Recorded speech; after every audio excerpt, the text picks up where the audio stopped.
સમાચાર અમદાવાદમાંથી એલિસ બ્રિજમાં બેકાબુ ટ્રકના કારણે અકસ્માત થયો। બે ટ્રક સાથે એક કાર અને બે બાઇક અથડાતા અકસ્માત થયો। પૂરઝડપે જઈ રહેલી ટ્રકે અચાનક બ્રેક મારતા ઘટના બની। પાછળ આવી રહેલો ટ્રક બેકાબુ બનતા અન્ય વાહનને અડફેટે લીધા। અકસ્માતમાં 3 લોકો ઇજાગ્રસ્ત થયા છે। મહિલા ગંભીર રીતે ઘાયલ થઈ છે। બંને ટ્રક એક જ કંપનીનું હોવાનું સામે આવ્યું। અકસ્માત બાદ ડ્રાઈવર ફરાર, પોલીસે ક્લીનરની અટકાયત કરી હોવાની વિગત।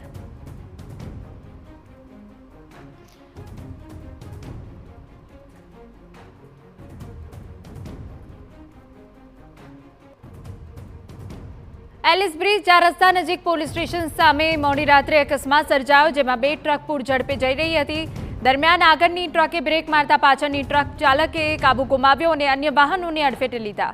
ડ્રાઈવર નશાની હાલતમાં હોવાનો પણ સ્થાનિકોએ આક્ષેપ કર્યો છે।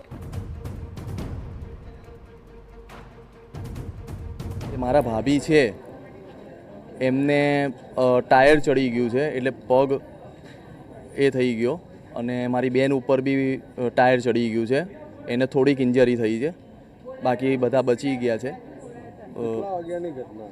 આ 2:45ની આસપાસની ઘટના છે। ફૂલ સ્પીડમાં અને ડ્રિંક કરેલું હતું। એ ડ્રાઈવરે ડ્રિંક બી કરેલું હતું। આ મેડમનું એક્સિડન્ટ થયું હતું, તો હું ત્યાં જઈને જોયો, ત્યાં બહુ બધી પબ્લિક પણ બેસેલી હતી। તો ત્યાંથી એ મેડમને પગમાં બહુ વધુ વાગ્યું હતું ને એમને 108નો આવતા અમે લોકો PCR વાહન, જે એલિસ બ્રિજ પોલીસ સ્ટેશનના જે સ્ટાફ છે એ લોકોએ એમને બેસાડ્યું ને અમે લોકો PCRની અંદર લઈને VS હોસ્પિટલ ગયા। VS હોસ્પિટલના ડૉક્ટર હાજર ન હતા, એના પછી અમે લોકો અહીંયા SVP લઈને આવ્યા।